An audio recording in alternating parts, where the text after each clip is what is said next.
Welcome to Central Georgia Focus. I'm your host this week, Katelyn Heck. If you're traveling towards South Central Georgia on I-16, take U.S. Highway 319 or 23 South, you'll find Telfair County. It's a community quietly nestled between tranquil surroundings, historic places, and some unique art. Telfair County leaders are working hard to grow the area's economy, tackling challenges, and planning for the future. Our guests today are Telfair County Commission Vice Chair Takia Bradshaw. We also have Telfair County District 1 Commissioner, Ms. Carla Sermons. Thank you both for being with us today. Thank you. Now, before we dive into Telfair County, I know you guys have a lot you're working on, a lot happening there. I want to learn a little bit about you. So, Ms. Bradshaw, let's start with you. Born and raised in Telfair County, I understand?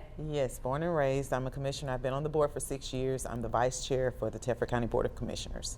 And you, Ms. Sermons, you're from Telfair County as well? I'm from Telfair County as well. I'm second year commissioner. Like I said, born and raised in Telfair County, and I'm just enjoying the scene. And what do you love so much about Telfair County that you wanted to dedicate, your time and your life to this as a commissioner? Well, Telfair County has always been home to me. It's a small town, everyone knows everybody, so I really enjoy being in an area like that. And what about you? What makes you love Telfair County? Telfair County is home to me, born and raised there. From a little girl, I love the country, and it just always felt like home. Everyone knows everyone. Now, for those who may not have been to Telfair County before, what are some of the highlights? What's your elevator pitch to get somebody to come see you in Telfair County? So we have, and I know most people have seen this, but we have a replica of the Statue of Liberty. That's one of the main things that we have there. We have access to a state park. We also have access to an airport.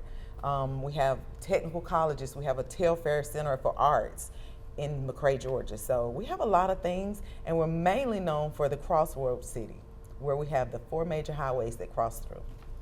And so what are some of the things that people who come to Telfair County, when you hear them come for the first time, what are some things they say? Maybe they didn't realize all that was there, or? Well, most of the time. they don't realize it's that much there. Even the park, the state park, we have access to that. And it has great camping sites out there. So a good way to see the scenery and the animals and everything that's out there at the state park. So a lot of people don't realize that we have these nice amenities in Telfair County. See, it's another reason to make a trip down I-16. Now, you all mentioned it's a small community and a small commission too that's leading the charge into growing Telfair County. What are some challenges that come with being on a smaller commission in a smaller area? Some of the challenges are that everyone knows everyone. And when we are trying to move forward, change isn't change until you change. And a lot of times people won't accept the change, or they don't like to accept the change because we've been doing it this way for years. And what are some ways you all are trying to combat that and showing that some fresh and good ideas might be nice? We're definitely trying to make sure that we work with everybody, partner with everybody. We have 5 municipalities in Telfair County, so it's imperative that we all work together because we're in the same county. And it's also great to partner with other counties too. Now, I understand Telfair has term limits for commissioners. What are some pros and cons with that as far as, kind of the old school, the new school, and mixing the two? You want to start? The pros of term limits are we can try and weed out some of the bad stigma that we've heard about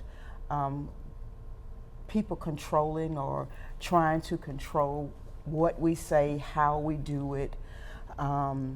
There's also a chance for us to stand up and allow our voices to be heard. And I also think that it limits potential corruption. When you have no term limits, that means that people can just stay in office forever. I am for term limits, but I'm not against us extending our term limits. So that's something that we're definitely trying to work on within our board. Okay, what are the term limits currently? We have a 2-term limit. Okay. Yes. Now, what are some things you all are working on right now in Telfair County? So we are working on our SPLOST, which is major right now. That is a big deal. Yes, we're working on our SPLOST and trying to get everything, the correct verbiage for the referendum to be placed on the ballot in November. And what are some goals for SPLOST if it is to pass? Some of our goals for SPLOST would be land acquisition, and also to expand our landfill, because right now we're kind of pushing it right now for space at the landfill. So we want to make sure we expand that landfill. Okay, and so for people who are thinking about whether or not they want to vote yes on the ballot in November, if it makes it on there, what are some other successes of SPLOST in Telfair County that they could kind of turn to?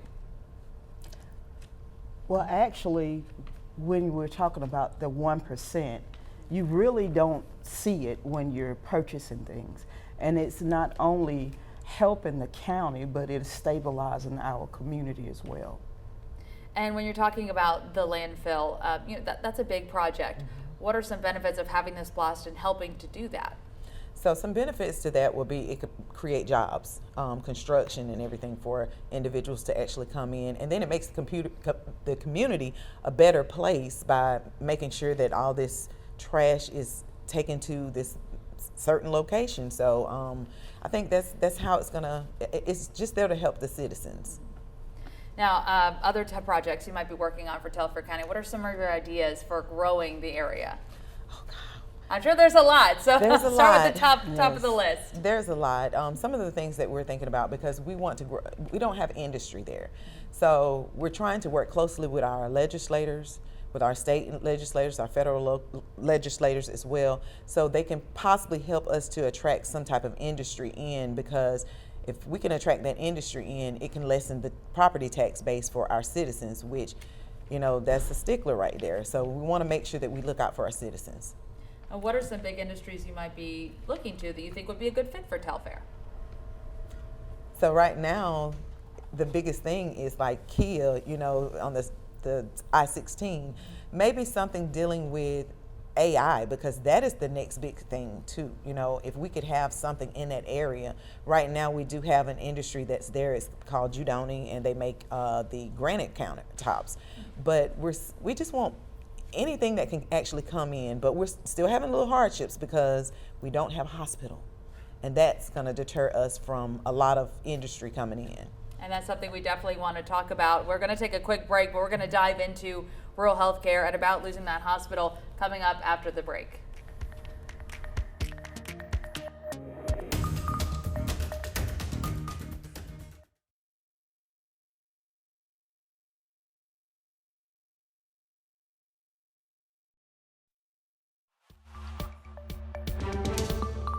Welcome back to Central Georgia Focus. Today we are joined by Telfair County Commission Vice Chair Takia Bradshaw and Telfair County District 1 Commissioner Carla Sermons. So before we went to break, you were talking about the challenges that come with rural health care. Dive a little bit more into that. What are some of the challenges you guys are facing right now? In rural health care, when we lost our hospital in 2008, that put a real bad crunch on our community, because in the beginning, Telfair County Hospital, it was a centerpiece for a lot of the surrounding areas. And say, for instance, if there was a real bad accident, Telfair County Hospital was one of the best, I'm gonna say, because they can get you stabilized and move you as quick as possible to the next biggest facility. So now we don't have that. And so having the urgent care centers, they're okay, but we need a hospital, because we have our local prisons, our state-run prisons, we have Judoni, we have our recreation department, we have our school systems, and we can't wait for our ambulance service to get there and then stabilize them to try to move them somewhere else, because Dodge County is 23 miles away. Then we have Hazelhurst, which is another, 30 miles? 30. And then we have Lawrence County, which is 36 miles away. And then we have Toombs County, which is 45 minutes away.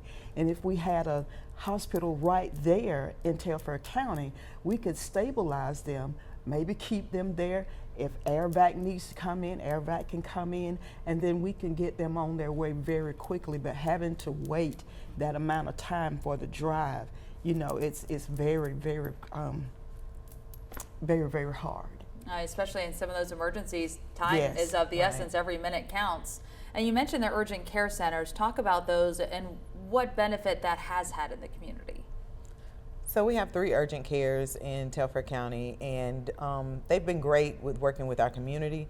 We have a new one that just came in about 2 years ago. It's the Telfair Medical Group of Jeff Davis Hospital, and they offer services like the radiology. They have primary care doctors.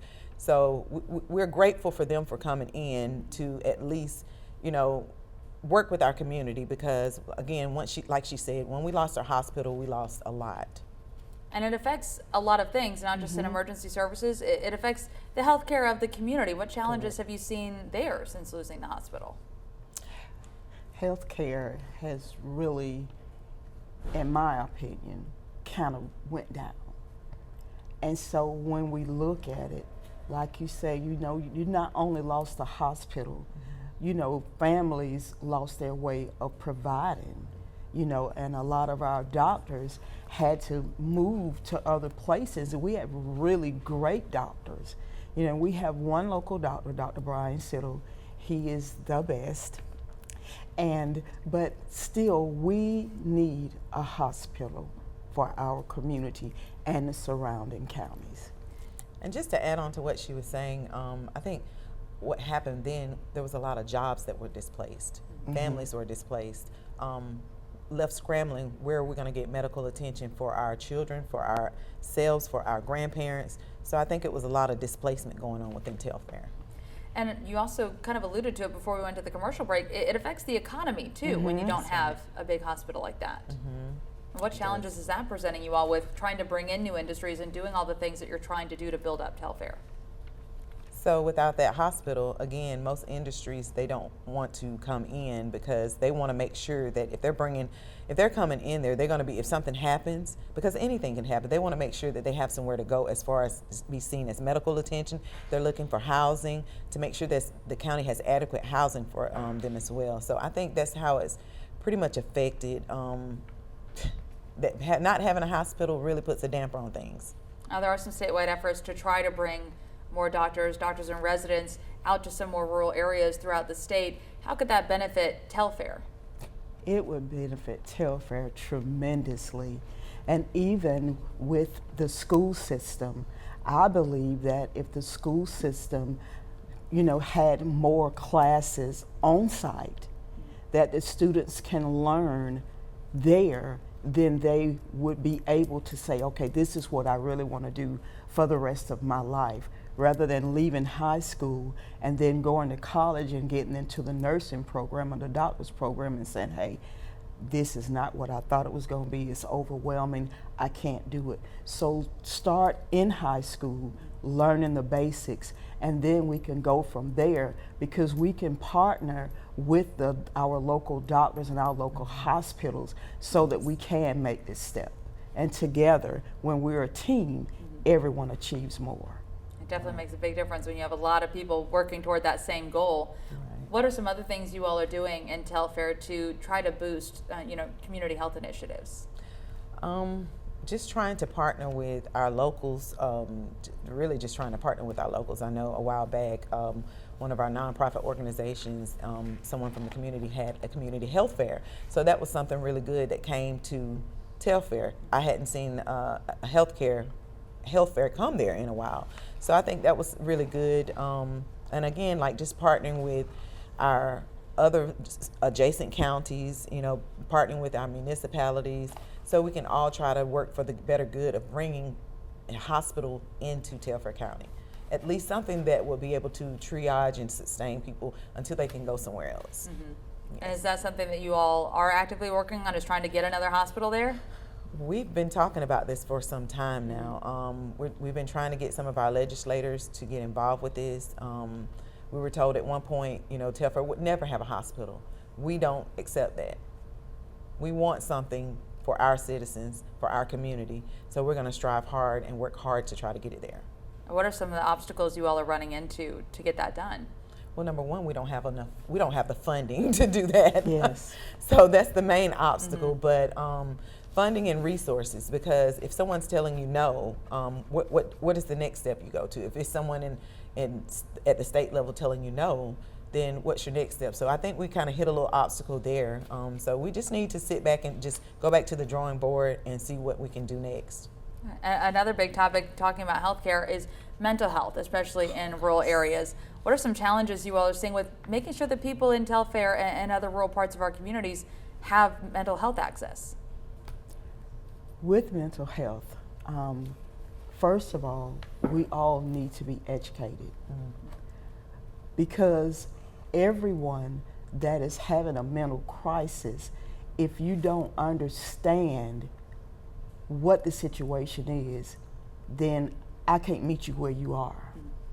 And so the necessary training, going out, even having, mock situations where, someone is having a mental crisis, bringing in our local law enforcement, bringing in some of our citizens, even in the grocery stores, then they can see firsthand how to handle it.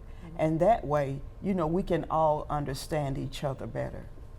And when we're talking about, having this training and having these resources available, what are some challenges you see in getting that done? It goes back to funding. We take classes, and I just went in a class, and I actually went to a training convention, and one of the things that they were talking about in there was mental health and how co-responders can actually ride with the deputies, but you have to have the funds to be able to pay that co-responder to be able to ride with that deputy. So I think funding right now for us limits us from doing a lot of things. If we can get some grant funding or get a grant writer to come in and write some grants for us, I think that would kind of tremendously help us out. You seem to beat me to all my question punches, but I was going to talk about the co-responders, a program that the state put in place to help these officers when they're responding to mental health crises, but it doesn't help when you can't get the co-responders. Right. Exactly. Is that, besides a funding issue, also an access issue? I would say yes. Yes, definitely an access issue. And what are some things that you hope, maybe 5-10 years from now that you can do to make that change? I would say that I would like for us to be partnering with our neighboring counties again, because you are stronger in numbers when you're trying to do things separately, because we can enter into IGAs with different counties and cities, so we can all work together, because it's serving the people.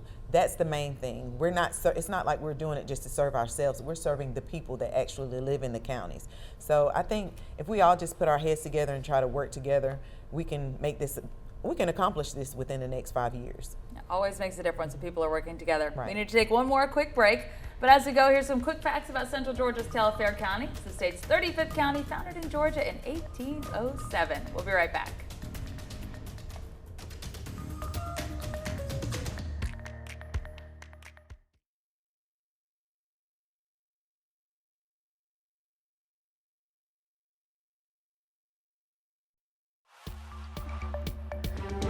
Welcome back to Central Georgia Focus. Today we are talking all things Telfair County with some of their commissioners. We've talked a lot about plans for growth. We've talked a lot about some of the challenges.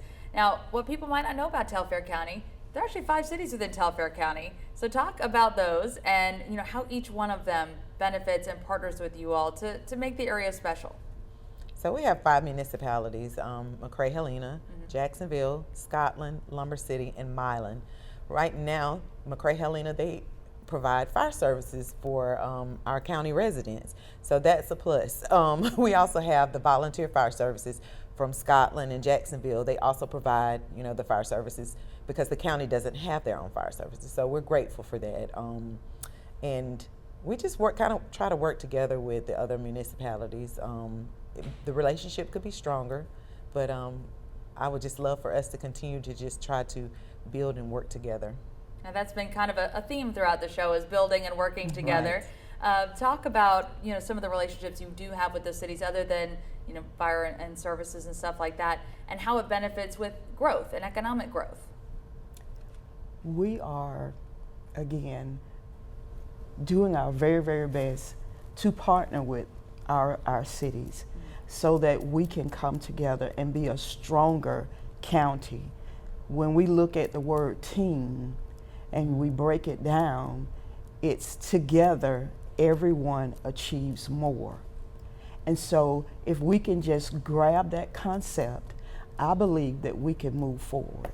Were you a former teacher? That was good. I liked that. But it is all about teamwork, and each municipality within Telfair County has something to offer to the greater good. You know, some of those, you know, being whether it's landmarks or you know, growth in certain areas. What are some things that you see that you all can capitalize on in those areas? Farms. Our farms, our timber. Again, we are the crossroads city. We have 4 major roads that connect, and so either one of those roads you're going to travel through Telfair County if you're coming through the rural part of that. And so we are also a technical corridor. And so when we look at that, there is so much that we can embark upon when we come together as a team. And teamwork and funding, of course, also another challenge. What are some ways that the county is working to build up that funding?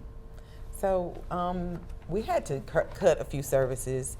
We had to cut a few jobs. So we're just trying to watch the spending, just to try to make sure that we had some a company that's actually leasing some of our properties. So that's going to be a little revenue coming in. So maybe later on it could be negotiated more. But right now we just have a little bit of revenue coming in, and maybe we can use some of our other properties to lease them out to gain some type of revenue. As we have just a short time left, what are some final thoughts on Telfair County? What do you want people to know about Telfair?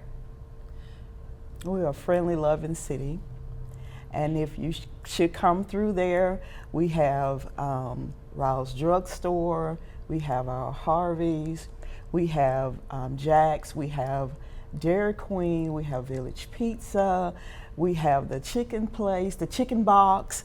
There's so many things that you can do in Telfair County. Like I said, we have the Telfair Wheeler Little Muggy State Park, and there's just so much you can find in Telfair County.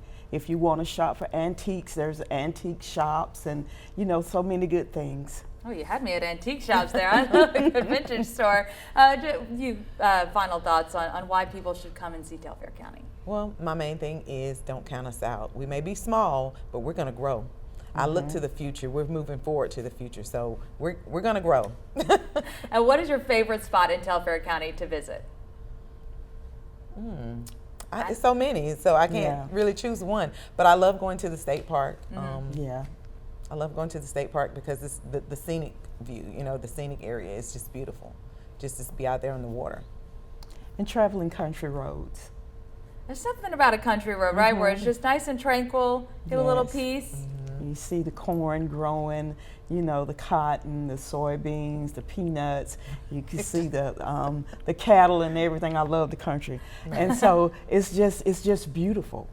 Well, you can tell that you both care so much about your community in Telfair County. So we wish you the best of luck with all your plans for growth in the future. And thank you so much for being with us today. We really appreciate it. Thank you so for much. having us. And thank you for joining us for Central Georgia Focus.